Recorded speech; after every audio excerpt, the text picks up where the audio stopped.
Hello, good people of YouTube. Mountbatten here, and today we finally have more details on the long-awaited premium ship, the West Virginia 1944. We've been waiting for this ship since the original announcement of the West Virginia 1941, well, since her release quite some time ago. Wargaming said that they would look into releasing her in the future, and well, here we are in the future finally with the West Virginia 44. They did announce during one of the roadmap streams that she was coming this year, and now we have details about her.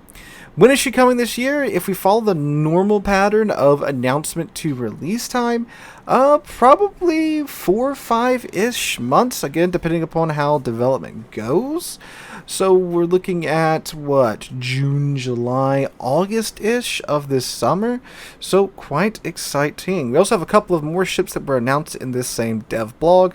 So if you want to check out that DevBlog, link to it is in the description down below if you want to read along as I read aloud. I will throw up relevant images of the ships as we go through the DevBlog. Right before we get into it though, if you guys wouldn't mind dropping a like, leaving a comment, and checking that your notifications are turned on. For some reason, YouTube did the thing, it appears, where it goes through and just swipes notifications off for whatever reason. So if you wouldn't mind checking that, that would be very much appreciated. And subscribing if you haven't subscribed to the channel just yet. Alright, so let's go ahead and dive on in. So the DevBlog says, new ships close testing 12.3. American battleship West Virginia 44, American destroyer Halford, and European destroyer Jager have been added to the game for testing. So American battleship West Virginia 44, Tier 7. USS West Virginia BB-48 was the third and final Colorado-class battleship. She was laid down in April of 1920, launched in November 1921, and commissioned in December 1923. The ship spent the interwar period conducting exercises and training voyages. Immediately before World War II, the battleship had to undergo an upgrade, which included the installation of torpedo bulge, strengthening of deck armor and air defenses, and replacement of the boilers and fire control systems. But in the end, the modernization was postponed to 1942. However, the ship would never go through the scheduled modernization because on December 7th, 1941, West Virginia received 7 torpedo and 2 bomb hits as a result of the raid on Pearl Harbor. She sank on an even kill in the shallow bay. In May 1942, the battleship was raised, hastily patched up in Hawaii, and towed to Puget Sound, Washington, where she underwent a radical upgrade. Together with the installation of torpedo bulge and reinforcement of armored decks, the ship received a completely new superstructure, a new dual-purpose gun battery, radar, and other improvements. In the autumn of 1944, the battleship returned to the Pacific Ocean, just in time for the start of the Battle of Leyte Gulf. During the battle, West Virginia scored several gunnery hits on Japanese battleship Yamashiro and cruiser Megami. In February through March of 1945, the ship participated in the battles of Iwo Jima and the landings on Okinawa. By the end of World War II, West Virginia received 5 battle stars. The ship was put into reserve in January of 1947, and in 1959 sold for scrap pain. West Virginia 44 is equipped with a powerful secondary battery with long range, good accuracy, and fast reload, and has a well-protected citadel due to wide and thick torpedo bulges. This allows the ship to fight effectively at short and medium distances. The main battery is represented by 8 short-range 4.6mm guns and 4 turrets. Her AP shells have high damage and armor penetration, and her HE shells are standard for the ship type and tier. West Virginia 44 has a short turning circle radius, but very low speed and fairly high detectability. The equipment is represented by an improved American repair party, as well as a fighter or spotting aircraft to choose from. So, a couple of interesting things here. First off, she's Tier 7. She's Tier 7, which is interesting. I'm not sure if they announced that she was going to be Tier 7 in the roadmap stream, because what this is essentially the step above the Colorado. Like, we have the West Virginia 41, which is the pre-war version. We have the Colorado, which is the, I think the Colorado was the modernization that West Virginia was supposed to receive. And then we have the West Virginia 44, which is the post-Pearl Harbor refit and modernization. And the ship looks crazy. I love the way these there goes a crotch rocket again. I love the way these post-Pearl Harbor modernized dreadnoughts look. I love the way they look. The West Virginia, the California, they look incredibly awesome. A mix of old and new naval technology. I love the way they look. So, it's very cool that we're getting that. But I thought that in order to, you know, compensate for her modernization and stuff, they would have to crank her up to tier 8, and they might have done something where she had very accurate main battery guns and 32mm plating, but she'll be slow, have an improved heal, and basically be like, well, a California with 32mm plating, or I guess like the Battleship line. But I'm very glad they went in a different direction than I thought they were going to go. What they've actually done here is what I wanted them to do with the Vermont or the Connecticut, and basically have a slow-moving island of death. So she has long-range, rapid-firing, and accurate secondary guns. Huh. I like that idea. Will it work in today's World of Warships? I don't know. I mean, shoot, getting the footage in the background right now was pretty painful. I was bouncing back between the West Virginia 41 and the Colorado, since, you know, they're both Colorado-class battleships. And good God, Tier 6 is kind of cursed right now. I got into 3 games in a row in the West Virginia 41 with triple submarines. That sucked. And it's the reason why the background footage is what it is. I'll throw one of those games up, probably, depending upon how long this commentary goes, so you can see the pain of a triple submarine game, especially at Tier 6. But yeah, Tier 7 is not much better than Tier 6. I don't see as many triple submarine games happening at Tier 7, but I mean, Tier 7 matchmaking, getting double up to Tier 9 is kind of rough. The Colorado can kind of hang in because she has the, you know, the good range and the good AP on her 16-inch guns, and she does have the spotter to help out. And the West Virginia does have the spotter too, but we'll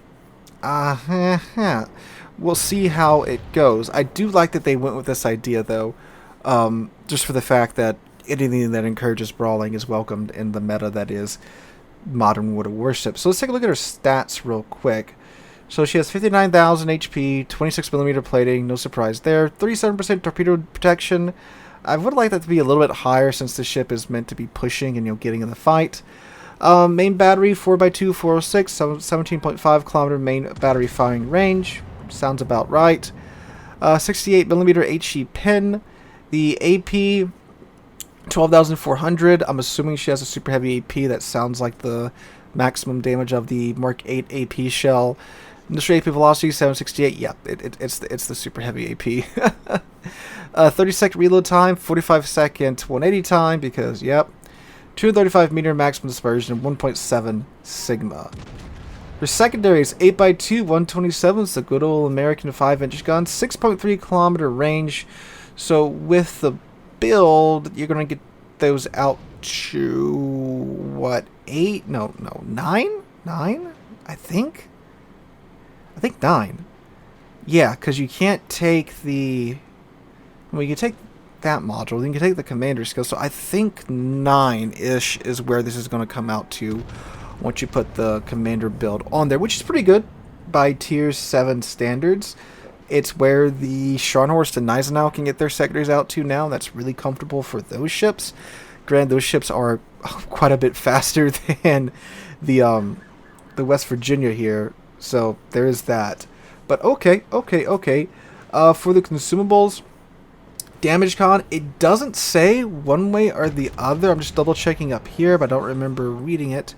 Yeah, it doesn't say if it is or isn't the American damage con. I'm going to assume it is the American damage con, which is very good because that runs for 25 seconds or more if you put a build on it. And during that time, no fires or floodings can start on your ship. It's great. A repair party, 28-second action time, 390 HP per second. 80-second reload time, and 4 charges base. So, yep, that sounds good. And fighter or spotter. Okay, so, yeah, this sounds good. I mean, for, obviously, a brawling battleship, I like that they went with the Death Turtle playstyle here with the West Virginia 44. But in today's meta, I'm not sure if it's going to be able to hang in there. I think in, like, a Tier 7 game, when it's top tier, it'll be great. Or at least fine, but getting double up to Tier 9, that's just gonna suck. We'll see, though. We'll see. It's interesting they with a side grade and not up-tiering it to tier 8 and giving it, kind of a makeover, which, given the top speed of the ship is limited to 20 knots and wargaming for some reason with American battleships, for the love of everything, will not budge from that 20-knot top speed. It's kind of stuck here. So, okay, that's the West Virginia 44. The Halford, this is the hybrid destroyer. The hybrid American Fletcher. So, let's see what they have to say about that. I'll skip the history for the Halford because I don't want this to be a 20-minute video. So, Halford is the first hybrid destroyer in our game. She is armed with an attack aircraft tactical squadron. Due to the small size of the ship, the principle of launching a squadron will differ from other hybrids. Only one aircraft will be launched from the catapult, which will be joined by the rest of the squadron, which is already in the air. The aircraft are armed... Something's burning down. I live by a fire station if you can't hear that in the background. Jeez, okay. The aircraft are armed with powerful Tiny Tim rockets with high damage and armor penetration. They have Tiny Tims. Halford is equipped with 427mm main battery guns with a good rate of fire and arcing shell ballistics, as well as one 5-tube torpedo launcher with long-range torpedoes. In addition, the ship has high maneuverability, among its shortcomings a small amount of HP and the absence of a smoke generator. Ooh, no smoke generator. Halford's consumables consist of engine boost or DFAA to choose from in one slot. So let's see the planes. Do they mention the planes? Yep. So they have, how many do they have? 4 aircraft per squadron, so 4 in an attack run. And they have 2 rockets each. So, only 8 rockets. Well, I say only 8 rockets. Well, I don't know, it's tier 9. That's, Yeah, that doesn't sound like too much. What's the restoration time? 120 seconds, so 2 minutes. Yeah, it should be noted too that the Halford, this was a real ship. They did strap a catapult onto a DD just to see if it was feasible. It wasn't feasible, and they ripped it off. That's what happened with Halford and her catapult, but since we got to gimmick everything in today's World of Warships, here we are. Speaking of gimmicks, check this guy out. The Jäger. So, this thing, I am going to read the history section here because you got to hear this. Before the First World War, the Austro-Hungarian fleet had several 850-ton, Tatra class destroyers, in addition to which 4 similar ships were built in 16 to 17. These forces were completely insufficient to face the Entente's overwhelming fleets. The ships themselves were outdated in design. So in 1917, work began on a project of a destroyer leader. In total, 8 leaders and 12 destroyers of the new class were planned for construction. The German company Blumenwalst and the Hungarian company Ganz Danubus which presented their sketches for the competition. In addition to several of their projects were developed by the Marine Technical Committee. One of them was the design of a 2,000-ton...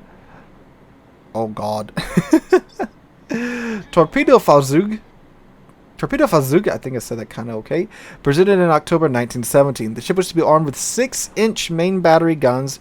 She never appeared in reality, however we implemented her in our game. We also reflected one of the peculiarities of Austro-Hungarian destroyers, camouflage on the ship's standard permanent camo. What do they say about it? In the autumn of 1915, orders issued to change the black paint of the ships to a bluish gray, but so as to make the destroyers less noticeable against the backdrop of the coast. The new layer of paint was to only be partially applied in order to preserve some black spots, thereby creating a kind of impromptu camouflage. So they only applied one layer of coat.